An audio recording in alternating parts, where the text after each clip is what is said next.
So I got the gold iPhone XS right here. I'm kidding, it's just a case. It's the iPhone X, which by the way, was discontinued from the lineup today. It seems like they didn't really say it was in the lineup when they were mentioning pricing. But today I wanna react to the XS, the XS Max, and the XR. Man, and the Apple Watch Series 4, we'll talk about that later. Not gonna talk too much about that, but what an event today. I mean, they really just laid on a whole bunch of products, a bunch of information, but if you really think closely about it, I don't know how innovative this event really was. And today I want to discuss some things that you might not have picked up on if you didn't closely analyze what actually happened here. So the first thing I want to discuss just slightly is the Apple Watch Series 4. It's got a new design, a little bit more screen, like 30% or something like that. But the real nice feature to this new watch is the fact that you can get it with the ECG feature, which is the first ever for an Apple Watch and basically any watch on the market approved by the FDA. This is really going to help you to analyze heart information that can never before be done on an Apple Watch. So this is huge if you really want to monitor your heart and make sure that you don't, have heart issues. You can send it to your doctor. This is game changing if you're into, doing all that health tracking and stuff like that. So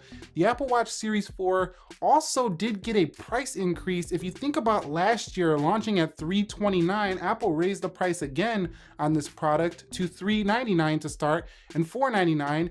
And then they talked about how they lowered Series 3, but Series 2, I believe it was last year, was cheaper than Series 3, even with its discount. So everything at this event seemed to go up in price. So overall, my reactions to the Apple Watch Series 4, I got the Series 3 right here, are besides that new heart feature, I'm not really, crazy about it. I mean, it's kind of like, they were teasing you with the Apple Watch first before what you were really there to see, and that is the iPhone that we're going to be announced today, the iPhone XS, XS Max, XR. With that being said, getting on to the iPhone XS, the XS Max, and the XR, we're going to begin with the iPhone XS. So they came on stage, they said, here's a new iPhone, showed a video. You've seen both of the large ones there before they even talked about the iPhone XS Max. And the XS is basically replacing this one right here, the iPhone X, that seemingly is out of the lineup now.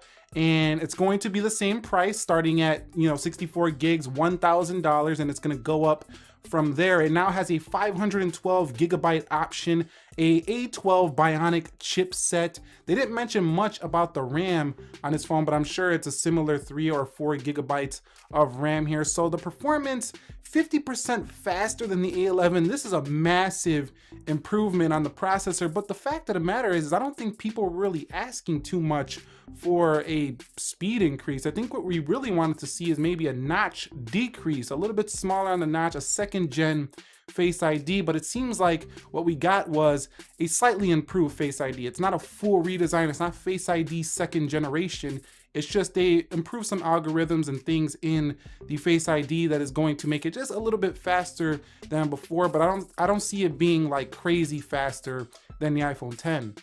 Now, they do have the new gold color option, which I think a lot of people who wanted the gold last year are going to really appreciate, because this gold option is definitely kind of what they did with the iPhone 5S years ago. They brought out the iPhone 5 with silver and black. Then they came with the 5S, which was basically the same looking phone. They're doing this again, and they bring the gold option.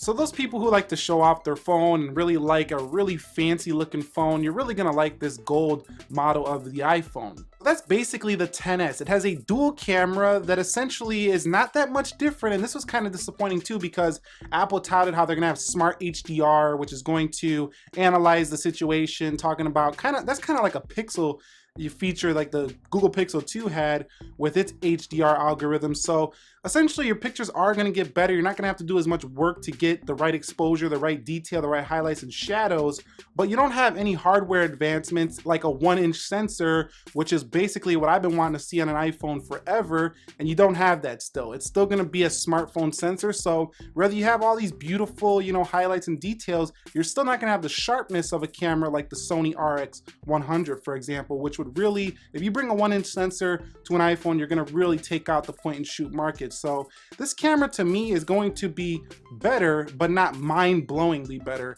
than prior cameras.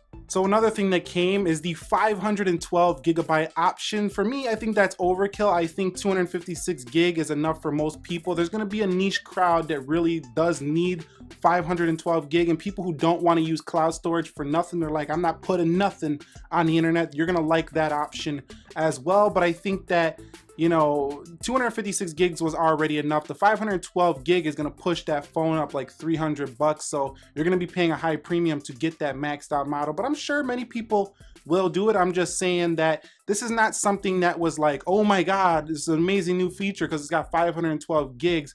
I don't think that's a mind-blowing announcement for this event. So everything I just talked about for the XS is basically the same on the XS Max. And when I seen the XS Max, I was like, yes, because I wanted to see that phone last year, but they pulled that move where they're gonna have the small one year, so they have something else to sell this year.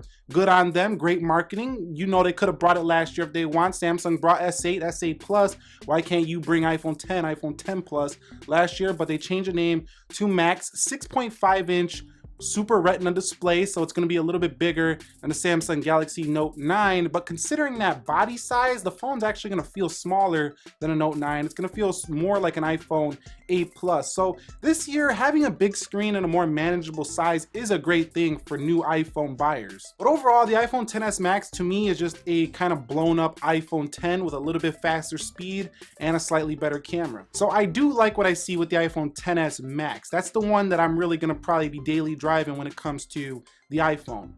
And let me react to the iPhone XR, because this one, as people were rumoring that it's going to be delayed, you know, coming to get to pre-order, it definitely is. So you're not going to be able to get this one to October 19th, goes available October 26th. This is the one that, if you look closely, it's actually not as great of a deal as you think because of this factor. So you look at the design and you're like, that looks just like an iPhone 10, but it's $250 cheaper. But you got to think about the fact that it's actually more of an iPhone 8 replacement. It has an LCD screen, which they touted the most accurate LCD. Of course it is. You know, the iPhone 8 Plus, the 8 had great LCD colors. They're very accurate. They've always been that way. 326 pixels per inch gets you the same exact sharpness as an iPhone 8. You will have multiple colors, which will appeal to a lot of people. So I do give them a thumbs up for that. That reminds us of the iPhone C days, 5C days. But this iPhone actually goes up in price from the iPhone 8, has a single camera, goes to $750 to start at 64 gigabytes. So you actually have an iPhone 8 replacement that goes up in the price point. Now, yes, you go up in design if you do like the new design, but not everybody likes the new iPhone 10 design. The notch didn't shrink, it's basically the same size. So really, everything this year actually either stayed the same or got a little bit more when it comes to how much you're gonna have to pay to get these phones. However, all of them should have wireless charging, and IP68 is nice to see on these devices because that's a lot more waterproof than water resistant IP67. Now, neither are fully waterproof, but you can definitely take more abuse on an iPhone with IP68. So that was a really nice announcement there. So quickly going back to the cameras, I thought it was funny how the crowd got all wooed and really excited about the fact that you can change the background blur on your portrait mode photos. Like, they didn't just steal this feature from Samsung like they pretty much always do. Apple always takes features that other companies have already done and tries to make them better. Now, I'm sure that it's going to be a little bit, you know, more smooth and better to operate because they're really good at doing this, taking a feature and, you know, implementing it a little bit better for their platform. And I like that we seeing it come into these phones. But it was just funny how the crowd was just like, oh my God, like did you ever try a Note 8, an S9 Plus, or a Note 9? They've had that feature for the longest time already. So overall, I think it was a pretty good day for Apple. They're bringing all new products here that are gonna really bring the notch to society. Welcome to the notch society. There's gonna be notches everywhere in your face within a year or so when everybody trades in their old iPhones and upgrades to these new ones. But what everybody was hoping for was price decreases. It wasn't a really big price decrease. The only one that might seem on the surface to be a price decrease is the iPhone XR. And if they actually are not gonna be bringing the iPhone 10 back, which should have saw a price decrease, then you kind of don't get the dual camera, you don't get the OLED screen. So it's kind of tricky proposition there. And speaking of a tricky proposition, this is one of the most confusing years ever. Now you have an iPhone 7 really cheap, great processor, A10, iPhone 8 gets cheaper. You have the iPhone XR, the XS, XS Max. Good luck to the Apple salesmen who have to talk to these people who are going to be super confused as to which one is going to be better for them, because they're basically all iOS, they're basically all fast, and you're really going to have to sell people on color options, screen size options, and things of that sort. So I'm going to be having all these iPhones on the channel, so you might want to stay tuned to see all of the comparisons. I might skip the small XS. I don't think a lot of people are super interested in that, but if you guys want to see that one, let me know down below in the comments. So as a final conclusion to this reaction is, yes, I'm excited about the XS Max, and I'm happy that Apple is continuing to, you know, at least push the vision of what they said last year when they said the iPhone X is the iPhone of the future, because they really are bringing it now to the masses in multiple different configurations. I think people who wanted cheaper devices now have better, cheaper options in the iPhone 7 and 8. But if you were looking for getting like an iPhone X design at a super cheap price, the iPhone XR, the model you really want, the 128 gig or the 256 gig, is gonna push you close to $1,000 if you get Apple Care and stuff like that. So none of these iPhones really fall in that, what I think everybody wanted was like that $699 price, and good luck competing with OnePlus, because those phones are still gonna be just as powerful and a lot cheaper than even the iPhone XR. And that's my take on it. That's the iPhone XS, XS Max, XR reaction video. I would love to hear what you guys think about what happened today at today's event. Are you picking up the XR, the XS, the XS Max? And be subscribed so you don't miss all of my comparisons. We're gonna have the content coming as fast as possible. I'm gonna really dissect and dive in, because it's gonna be so confusing to see which iPhones to get this year. And I know a lot of you are gonna wanna see the last year iPhones again to see if now those are worth it at cheaper prices. So we got a bunch of content coming. We're finishing up Note 9 stuff as well. I thank you very much for watching. Nick here, helping you to master your technology. Be sure to be well. I will catch you all in the next episode, and peace.